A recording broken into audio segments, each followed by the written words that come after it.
Hey, what's going on, everybody? Welcome back to another BKFC Reddit Ask Me Anything. We're joined by the RockStar himself, Keith Richardson. How you doing, sir? Good. How's it going, man? Good. Tough loss out there in California. You know what I mean? Like you were really looking like the weight was slowing you down. Like how weird is it that there's a second Keith Richardson? And like every time it always makes me think of you.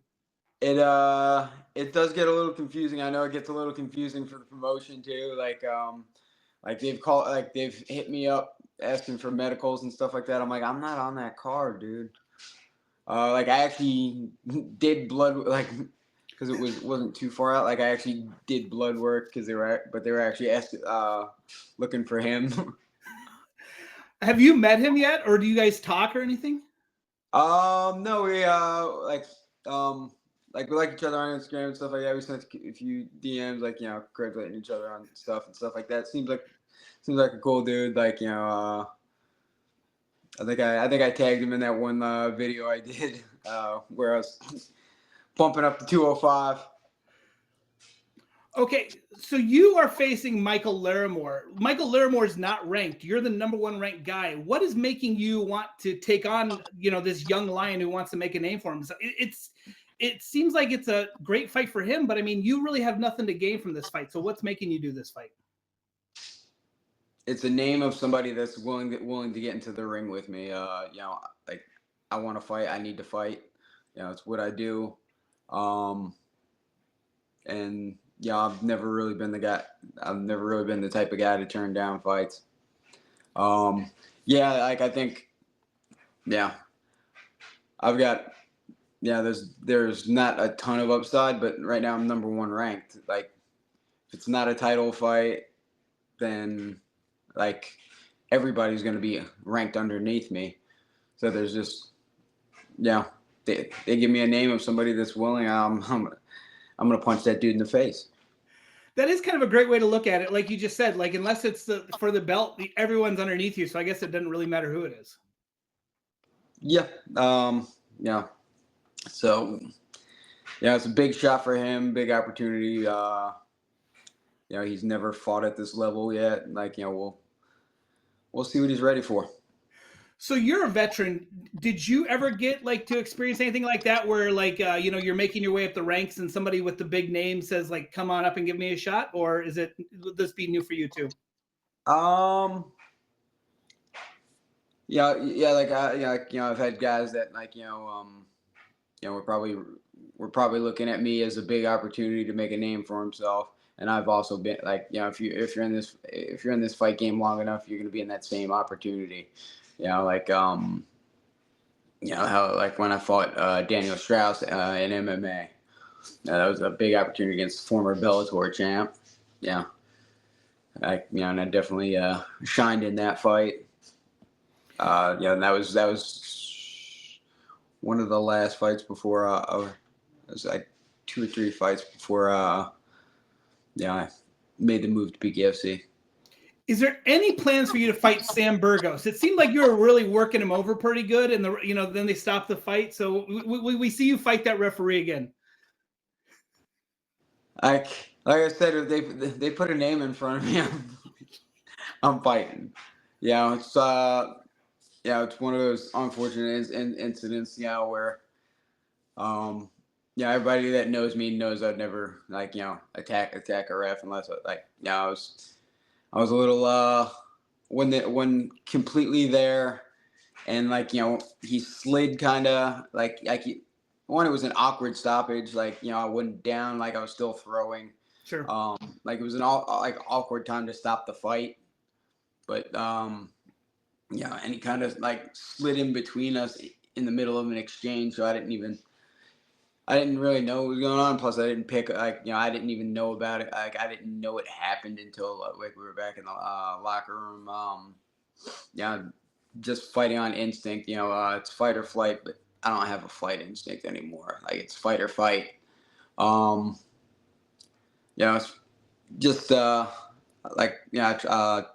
tried to apologize to him, but it's the way of the sport. Anybody in the ring needs to protect themselves at all times. I think it speaks volumes for you. We've seen so many fighters get tagged and they stay down. You are clearly not all there, but you just said you don't have the flight instinct. You are 100% fight, and that's what I love about you. You were in there until either they stop you. So that's what I love. If there's breath in my lungs, I'm gonna continue to fight. Yeah, like there were points in the Scoggins fight where I don't I don't really remember I don't think I remember like the last two rounds when it was happening. And those were two of my best rounds. So I don't need to be I've trained so long, so much that my instincts are pretty damn good. How is this training camp going for you? It's going good. It's pretty much standard, getting to work with some great bodies, get push myself hard. I think the difference between this camp and last camp is I'm a lot more hungry. It's definitely a difficult thing to be on top and looking down on everybody, where I'm just used to looking up, grinding, and climbing up the hill. The view's great on the mountaintop, but but if you're not careful, 'cause I trained real hard for that last fight, but there's just a difference between training hard and training hungry. Okay. And it's a lot harder to try to motivate yourself as much when you're trying to hold on, you're not trying to get something, you're trying to hold on to something. It's a different feel, different just a different mindset. Were you with Tony when he went over to Spain? You went, right? Yep, yep. I was in the corner. What was that like? It looked phenomenal. I thought I saw you, but then I was like, when I was like, maybe I thought so, So can you tell us about Spain? Spain was an amazing experience. I was like one fighting in the arena was incredible. Like that old bullfighting arena, it gave it like a kind of almost like a Roman Coliseum feel. The production was insane. There were black tie events and stuff like that. Just being out there was really cool. I think it definitely represented a big step up for BKFC on the international scene, and just the event itself and the fights. Tony's fight, will go down as one of the best one of the best fights in BKFC history. Put it up there with that Scoggins fight and all the great fights that we've had. That's definitely up there. This Georgia fight, it's the first time going to Georgia. Do you have have you fought ever in Georgia before? Is it kind of like a new experience? Did you want to go someplace new? Were you hoping to fight on a bigger card? What's the story with Georgia? No, it's awesome to be able to open up and introduce Georgia to the BKFC. Being the main event on the first card in Georgia, that's an honor, privilege. I've fought in Georgia before. Georgia fans are as passionate as anybody. You'd see just how they are in college football. That's the type of fans you get in Georgia. So it's always a good time. I'm getting to fight with my buddy Elmore. Sure. We've been on cards before up this way and stuff like that. So that's going to be cool. It's been a long time since we've been on a card together, though. I'm looking forward to it. Georgia's always a fun place to go, fun place to fight. I'll have to hit you up offline because I'm going to be interviewing Elmore pretty soon. So I'm sure you got something fun you can ask me or give me to ask him. So, so speaking of that, Coach Duke, every time that I interview you, Coach Duke, make sure to send me something great. So he says, ask him about being kidnapped by a big woman in the woods. Oh, that's a long story, but that is a good one. And one of my best friends, actually now lives a couple, two houses over. But me and him, we I wasn't out of the Marine Corps too long, and I just really started getting into MMA and stuff. We were drinking at a one of my buddies' bachelor parties, and we were just keeping it low key. We were out in right out of his farmhouse, hitting golf balls, and we had a ton of beer and just a ton of food.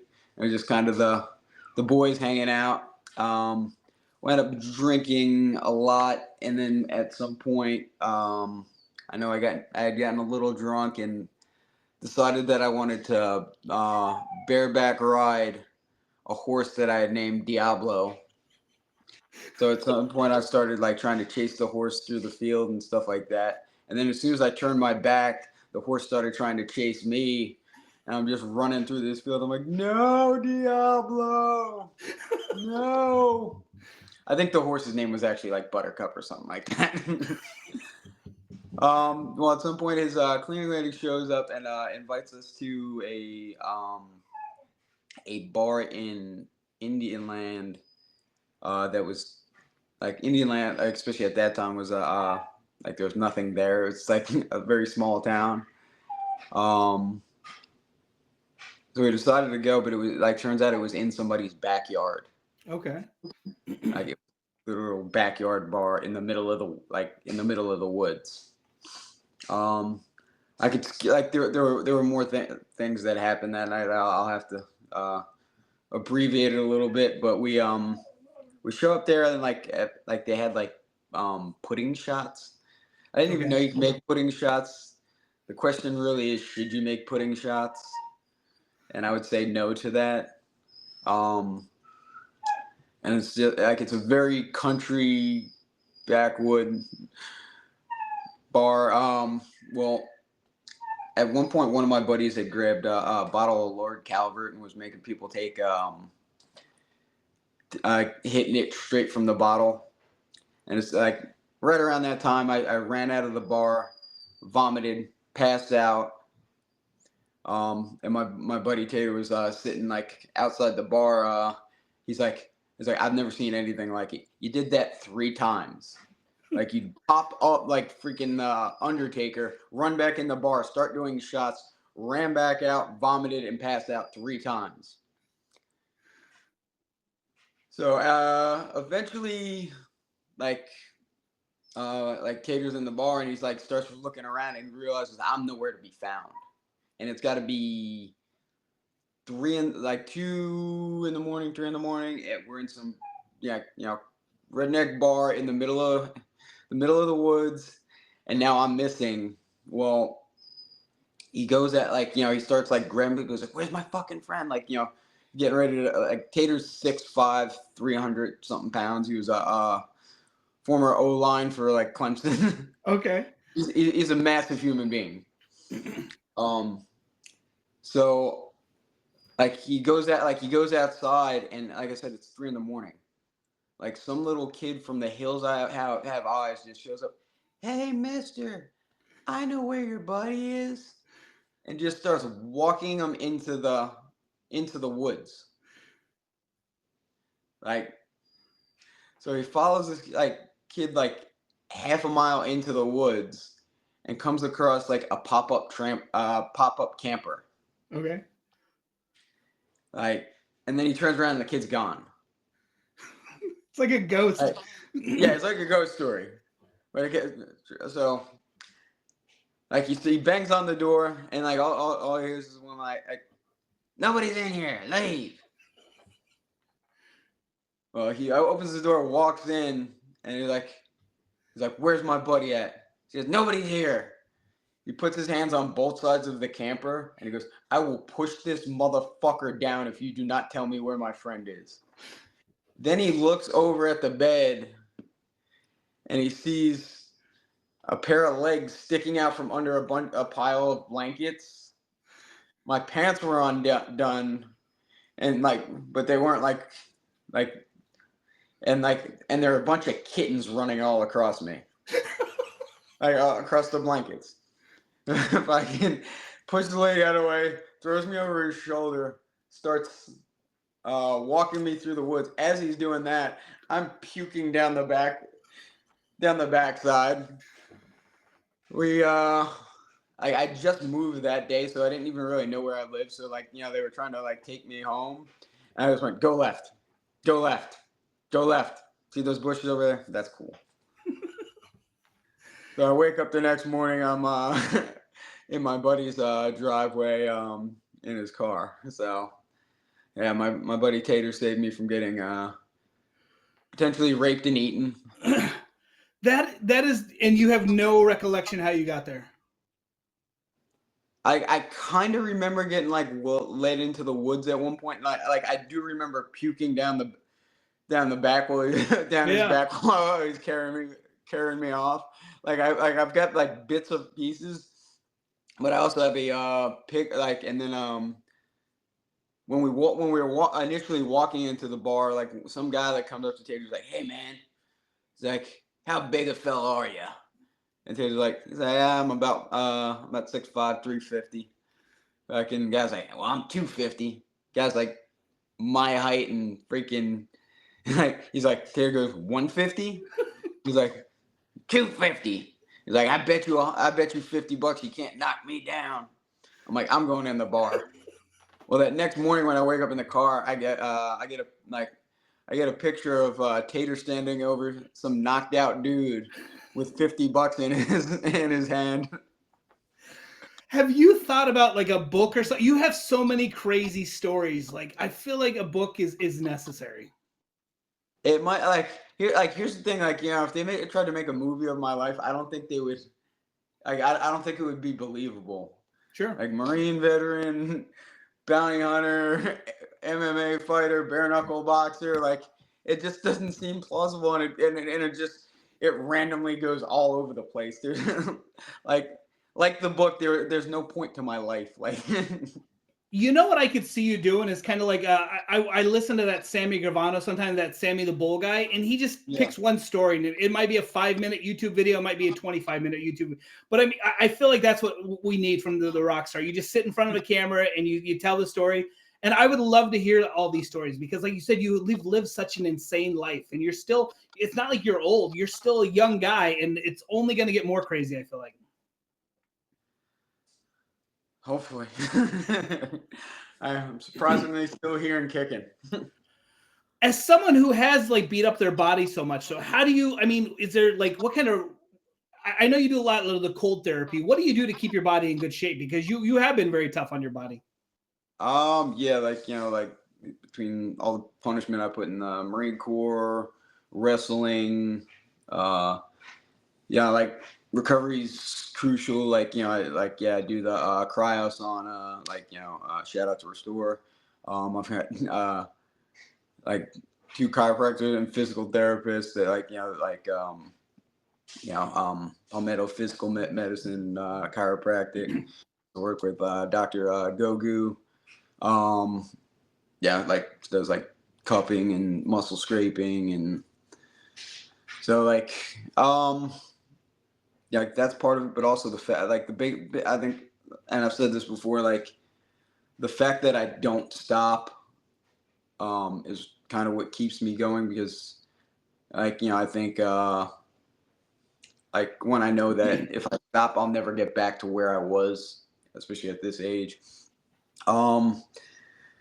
Yeah, like, you know, everything hurts all the time. Like, you know, my body's like an onion. Like, you know, if I peel, like, you know, if something stops hurting, like that just means I feel something else that was hurting before, but I didn't notice because whatever else was hurting, like, you know, that's the fun of fighting in your 40s. Michael Larimore said that he would consider you guys friends. He said you guys trained together at one point. Would you consider him a friend or? Yeah, like we're definitely cool. Like, you know, like he's a good dude. Like I like him. I like Larimore. Yeah, I've fought plenty of people that I like, you know, and it doesn't change the intensity. It doesn't change what I'm in there doing. No, like he's a super good dude. Yeah, like great fights don't necessarily need animosity. Sure. They just need two dogs to scrap. Like, you know, sometimes, like, and like nowadays, like, you know, everybody's trying to like manufacture this shit and stuff like that. Yeah, can it be intriguing when it's actually legit? Yeah, but, you know, how often is it actually legit like these days? Like, like I think like, there was a legit beef between freaking Jake Paul and Tyson. No, Yeah. I can, yeah. If you pay me $20 million, though, I will have beef with you. If you can make 40 million for your fight, I'll make 20 million and we'll have beef. Say less. Let's go. I said I just need a name. I don't. um, that like then I wouldn't even be the underpaid assassin anymore. yeah. What is it? How do you stay motivated? Is it just to get your title back? You've done so much, and we hear it seems like a lot of guys once they get that loss and they lose their belt, like, oh, I'm done. You seem just as hungry now. Like, what's keeping you motivated? I think a lot of it has to do like with how I got into this. How I got into this sport. My background. Like like I got into this, wanted to deal with PTSD to like make my brothers that didn't come home proud. Like I needed to do something. I felt like I needed to do something special with my life to, justify their sacrifice. So like, one that keeps me burning. And just being from that background, the mission's not accomplished yet. Like, yeah, like I won a world title, but when I didn't, I didn't hold it for long enough. I didn't get to, I didn't get to defend it. So there's still a lot more I can do. Still a lot more I want to do. And just quit's not in me. Sorry. You do own a successful gym. You're very successful outside the ring, though. What, like, what'll be the is it you have a certain amount of fights in your head? Like you'll just know when the time. Like you said, you're a very successful guy. Like, and you don't want to be one of those guys who fights in their 50s like Tyson. Like what'll be the stopping point? You think? I it's one of those things like and it's like the moment you start thinking about retirement, you need to retire. Absolutely. That's always been my belief. Because like you'll see guys that go out like they start talking about it, and then they go out there and fight a couple of more times, and they just don't look right. Yep. But also like I know that there's a good possibility at some point like and it like sometimes it like seems like it happens overnight where like you see a fighter go out and all of a sudden just like in that fight they look old. Yeah. Like sometimes even like sometimes they'll even win and stuff like that, but you just tell like it's not the same. They're not the same. Like as soon as I see that, like I'm not gonna I'm not gonna stick around just to stick around. Freaking I do this because I want to be the best in the world at it. I do this because it keeps me keeps me sane. Like keeps me from doing like keeps me to it's just how I've chosen to live my life, and like I need that outlet and stuff like that. When I am done, like it gets all that psychotic energy gets poured into my students. That's what I was gonna say. Like you again, you have the successful gym, you have the successful fighters. It's one of those things. Like I feel like you don't need to be fighting, but I love that you still have that passion. And I was actually really nervous. Had you said anything about like, oh, I'm not sure. Like Chris Camozzi, a good friend of mine, he said, oh, if I lose this fight, I'm done. And I hate that. Like, I honestly, I was like, shit, that's not a good sign. And never once, like you suffered your loss, you didn't say like, oh, maybe it's time. You said, we're coming back. We're gonna get it back. And that's what I love about you. You still have that focus. Absolutely. Like, it, and like I like movie, like that is like that's always a half foot out the door statement. I feel him like he's an older fighter too. I know he's got a lot of like he's probably got a lot of injury, a lot of but for me it's it's not an option. It's what I do. It's what I'm built to do. Like, I've been fighting in one capacity my entire life. Well, go out there, get this win. We'll talk to you before your next win, and we'll just keep going. We'll hopefully, hopefully after this win, you get, your title shot again. But we'll see. Again, it doesn't matter. You just give you a name. Super fight, title shot. It doesn't matter, right? Yes, sir. Freaking underpaid assassin. Just give me put a contract on somebody and let's go. Any messages or shout outs or anything you'd like to do before we call it a day? Absolutely. Always got to give love to my Modern Warrior family. They how they just threw me a surprise birthday party. Because my birthday is the day after Thanksgiving. Okay. Plus with me being in camp and stuff like that, can't really have a good birthday yet. But I've always, we've always had the motto, Modern Warrior, one team, one family. And that's not just a motto. That's just kind of how we live, how we train, and why we're successful. My actual family always got a shout out love, especially Richardson Rescue. My mom's my parents animal rescue. Don't hit them up, donate, adopt a fur baby. That's where I got my little idiot. Right, put up in his kennel because he always tries to steal the interview. Yep.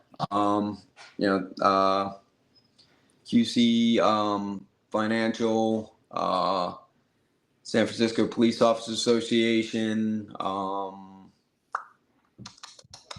Boost Mobile. Thanks for the thanks for the sponsorship. Thanks for the help. Like I said, my chiropractors Restore, Wayne 3 Meals. He's been helping me with my meal preps for the last couple of camps. I've got a good support system, and that makes a huge difference in this sport. A lot of cases, you're only as good as the people you got around you. Okay, I guess my official last question. So you have a birthday coming up, you have Thanksgiving, you're in camp, so you can't eat. Do you plan on doing a giant Thanksgiving birthday party afterwards, or what's your plan? I'm probably gonna have to push it all, because the week after that, I've got 8 guys fighting on a card. So not so if I try to throw the party down, most of the people I invite can't drink or can't eat. So we're gonna have a big Modern Warrior Christmas party this year, which we usually do, but we're going all out. I rented out a big old mansion, a couple of towns over. It's got a movie theater in it and basketball court, and and we're gonna throw a pretty good Modern Warrior party, I think. Hopefully there's no stairs of doom though, or stairs of death, right? Hopefully no stairs of death. Hopefully I don't almost get kidnapped. No bear fights. No bear fights.